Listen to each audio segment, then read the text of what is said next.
everyone, welcome to Lizzie's Little Library and the Newbery Project.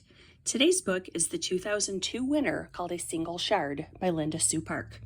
It is written at a 6.2 reading level. After we had had 3 out of 4 books set during the Great Depression, this is a very different setting. We are moving to a small village on the west coast of Korea in the mid to late 12th century. Interesting enough, the next book will also be set in the late 1300s. That'll be over in England. So not quite sure why they are picking so many winners of the Middle Ages here, but okay.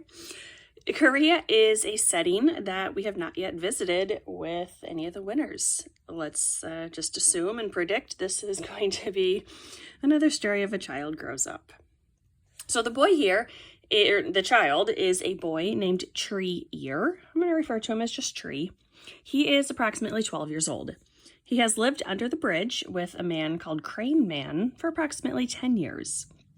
Tree's parents had both died from the fever, and when he went to go live with his uncle, the uncle had disappeared. He was then taken to a monastery, but they were also dealing with the fever, so he was temporarily sent to live with Crane, and he wound up staying there for over 10 years.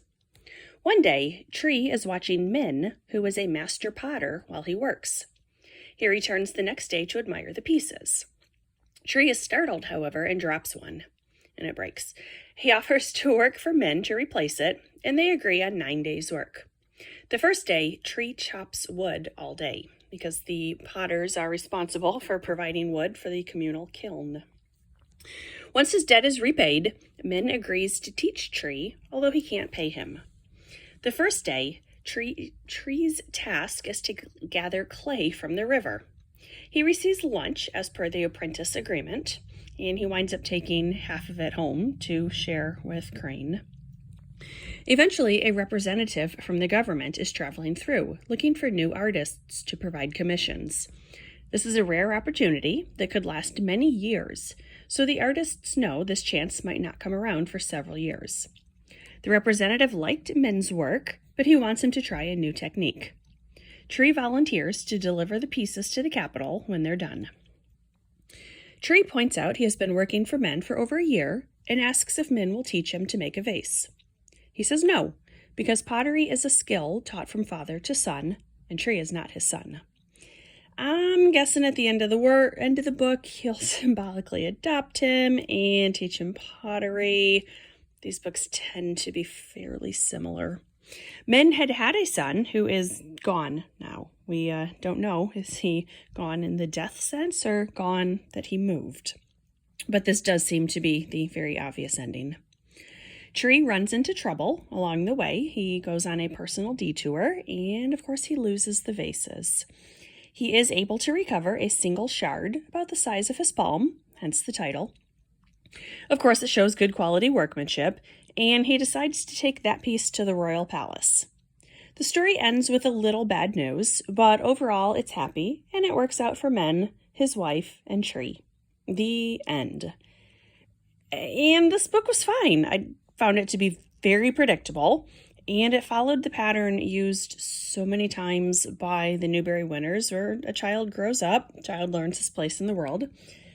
I feel like we've heard this story so many times already, whether it was learning to be a sailor or apprenticing to be a silversmith. I feel like we've already heard this story. Here it's pottery, which we hadn't seen before, but otherwise it's the same story. And I didn't find anything especially memorable here either. It wasn't bad, but I can't see any child enjoying this. It was easy enough to read, but I still found it fairly slow despite being only 148 pages. I was not super interested. It was definitely not a page turner. So I can really only recommend it to people who are super interested in Korean pottery of the 12th century, which is absolutely no one that I know.